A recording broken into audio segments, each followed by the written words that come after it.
అబ్బో ఇక్కడ కేజీ చీరలు కొంటే అర కేజీ చీరలు ఫ్రీ అంట. మంగళ్య షాపింగ్ మాల్, కేజీల్లో సేల్, టన్నుల్లో ఆనందం.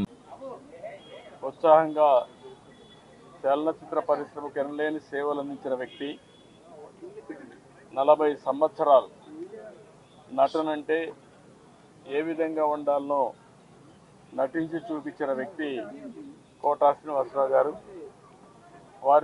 వారితో నాకు దగ్గర సన్నిహిత సంబంధాలు ఉన్నాయి.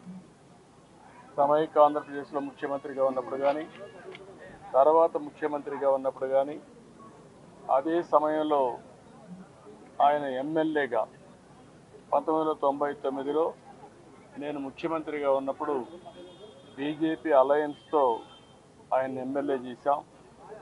ఎమ్మెల్యేగా ప్రజాసేవలో కూడా బాగా రాణించాడు.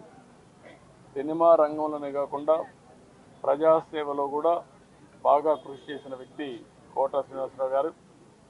ఈరోజు మనందరం కూడా ఆయన డైలాగులు చూస్తే ఒకే సీన్లో ఏడిపించగలుగుతాడు, భయపెట్టగలుగుతాడు.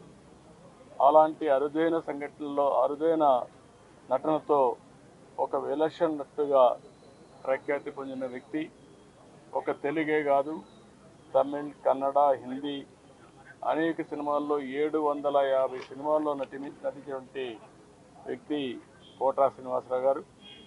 ఆయనకు పద్మశ్రీ అవార్డు రావడం, ఇవన్నీ కూడా 7 నంది అవార్డు కూడా వచ్చాయి. ఈ విధంగా అనేక అవార్డులు కూడా వచ్చాయంటే ఆయన చేసిన కృషి, ఆయన యొక్క ప్రతిభే కారణం. అలాంటి ఒక మంచి నటుడిని తెలుగు రాష్ట్రాలు కోల్పోవడం చాలా బాధాకరం. చలనచిత్ర పరిశ్రమ కోల్పోవడం చాలా బాధాకరం. అలాంటి వ్యక్తి పట్ల నా మరణం పట్ల నా ప్రగాఢ సానుభూతి తెలియజేసుకుంటూ, వారి కుటుంబ సభ్యులకి నా ప్రగాఢ సానుభూతి తెలియజేస్తూ, వారి ఆత్మకు శాంతి కలగాలని భగవంతుని మనస్ఫూర్తిగా ప్రార్థిస్తున్నాను.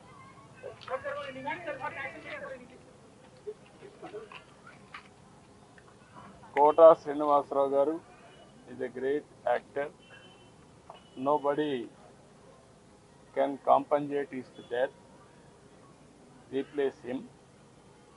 He worked for the last 4 decades. He acted 750 films. He acted not only in Telugu, Kannada, Tamil and also Hindi. He had a track record of acting in films, nearly 750 films. He got 7 Nandi Awards, and also he worked as MLA also for 5 years. I was very happy to associate with him as public representative. When I was CM, he was MLA.